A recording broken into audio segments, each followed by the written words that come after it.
Serial क़यामत में आप देखेंगे कि इफ़रा और अरूज की दोस्ती हो जाती है और ये बात ताई अम्मी को बिल्कुल भी पसंद नहीं आती। वो इफ़रा के पास जाती हैं और कहती हैं कि तुम्हारी चालाकियाँ मैं अच्छी तरह समझती हूँ।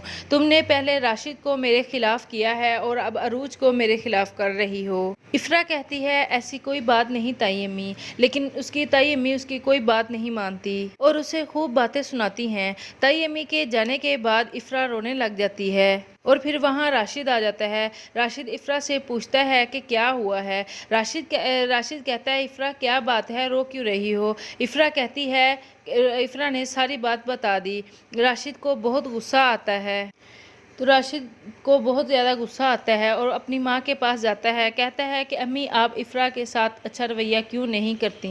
मगर उसकी माँ कहती है कि सारा कसूर इफ़रा का है, वही सब कुछ कर रही है। इन हालात के बाद राशिद फ़ैसला करता है घर छोड़ने का, कि वो ये घर छोड़ देगा। इसलिए वो ये बात अपने वालिद से करने जाता है तो उसके वालिद की सुनकर तबीयत ख़राब हो जाती है। उन्हें हॉस्पिटल लेकर जाते हैं तो नरगिस बेगम इस सिचुएशन से फ़ायदा उठाती हैं। पहले इफ़रा को बातें सुनाती हैं कि तुम्हारी वजह से ये सब कुछ हो रहा है और फिर वहाँ राशिद कहता है कि अम्मी ये हॉस्पिटल है, यहाँ आप कोई बात नहीं करें, घर जाकर ही बात करें।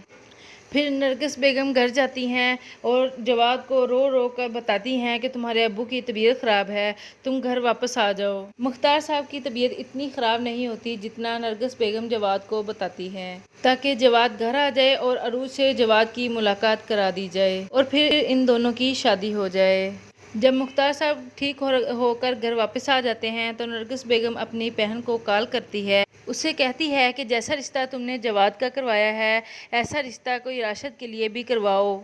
मैं इफ़रा को इस घर में और राशिद की ज़िंदगी में बर्दाश्त नहीं कर सकती। मैं राशिद की तीसरी शादी करूंगी। मगर राशिद ये सब सुन लेता है। वो अपनी माँ के आगे फट पड़ता है और कहता है क्या मुझे मेरी बीवी और बेटी के साथ क्यों नहीं खुश देख सकती। आप नहीं चाहती कि मैं अपनी ज़िंदगी में कभी खुश रहूं।